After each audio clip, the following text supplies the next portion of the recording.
Hey everybody, welcome to the channel. Jim Reads Too Slow.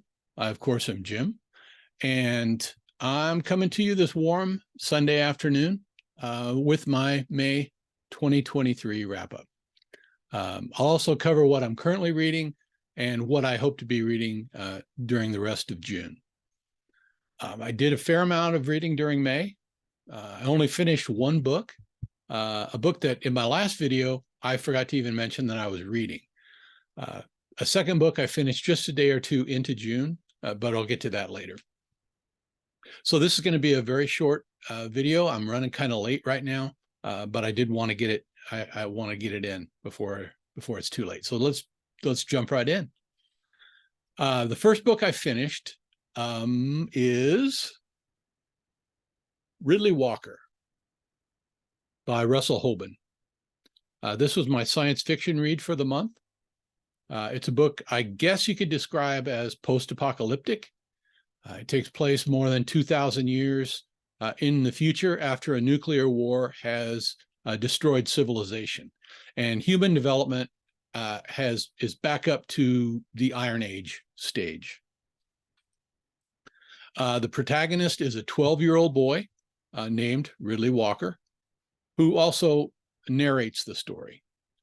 Now, the story, as best as I can tell, is about the people, at least some of the people, of Ridley's time and location. The story takes place in what is now southeastern England.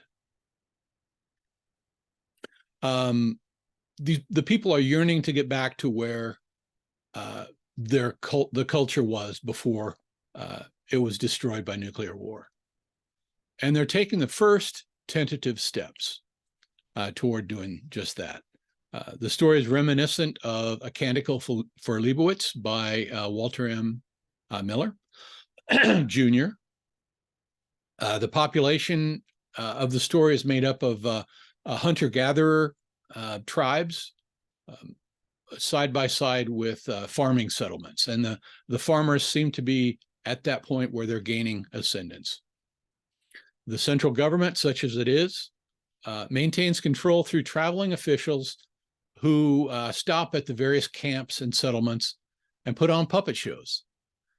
A completely deranged version of the St. Eustace story, oddly enough, acted out by puppets, kind of forms the basis for Ridley's society.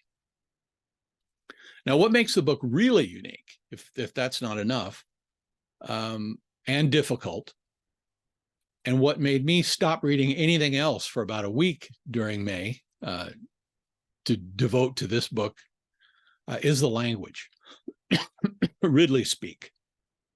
Now, Ridley tells the story in this kind of evolved or devolved English of his time. Now, to get an idea of that, if you know nothing about this book, think about the part of the movie Mad Max Beyond Thunderdome, the 1985 classic starring Mel Gibson, where Max, who has been sent off into the wilderness, into an empty, godforsaken, deadly wilderness by Queen Tina Turner, may she rest in peace. And near death, he is rescued by the descendants of the survivors of a plane crash. Now, it's a bunch of kids who inhabit this oasis in the middle of nowhere. Now, if you haven't seen this movie, first of all, why not? But in any event, if you haven't, or if you need a refresher, look up the Captain Walker speech. I found it on YouTube. It's a complete ripoff of Ridley speak.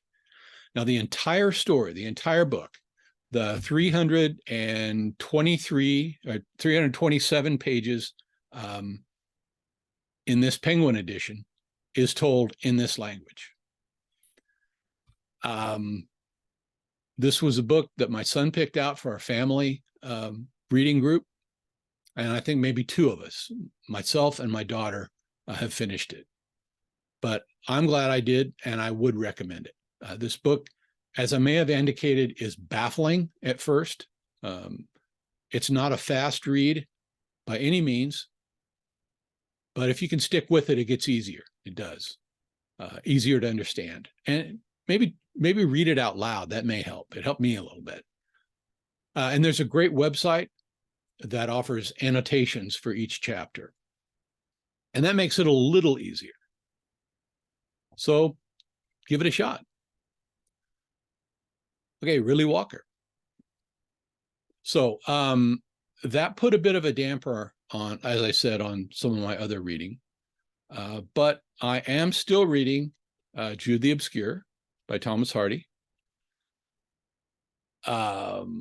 This is the Misery May selection. And this is where I have begun my Thomas Hardy journey. The place where everyone who says where to start with Thomas Hardy say, do not start with Jude the Obscure. So, I'm actually really enjoying the book. I'm maybe 2/3 of the way through, and frankly, it's not as depressing as I was worried that it would be. I am really starting to dislike Sue. Anyway, I'm also reading Great Expectations at the same time by Charles Dickens. I'm reading this with my wife, and it seems to bear a few similarities with Jude the Obscure. A few. And it's a little more upbeat. I mean, Jude the Obscure is kind of a downer, but it's not as bad as I thought it would be. As I said, Great Expectations is a little more upbeat, but it's a lot more of a downer than you would imagine from reading it. So they kind of soften each other a little bit. I have to say that I am liking both books. I'm about halfway through the Dickens book. So, and finally, there is another one. The Gentleman, or the Lives of Locke Lamora by Scott Lynch. This is the first of his Gentleman Bastards series. This is a fantasy, and I'm still reading it. I'm about 1/3 of the way through it. I'm enjoying it, so I'll keep up with that. Finally, I did finish Hornblower and the Atropos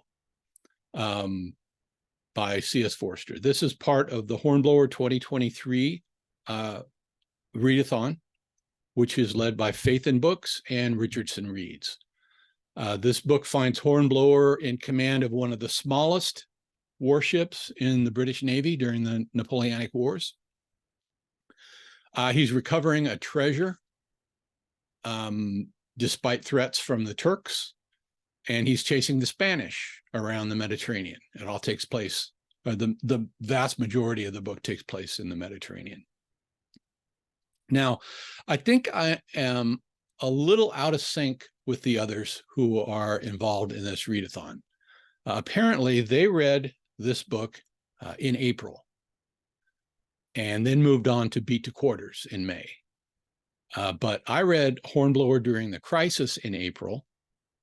It's short because it's incomplete, so maybe I was supposed to then jump into Atropos, but I kind of let it ride while I had other things to do. And hopefully, I moved on to Beat to Quarters. I've started this. I'll be reading this at least hopefully during the first part of June, and then maybe I can catch up by getting started in Ship of the Line later in the month. Fingers crossed. Finally, I don't want to forget June on the Range, Michael K. Vaughan's fabulous creation. I do plan to take part in that. I have a nice little collection of Louis L'Amour Sackett novels that I'm going to get started on. And if my reading month goes exceedingly well, then I may even finally get started on Willa Cather's My Antonia. We'll see how that goes. So there we are. I hope all of you are doing well. I hope you're reading every day. I hope to be coming back in the next day or two with maybe a book haul video or a tag video. We'll see. Until then, have a good one, BookTube.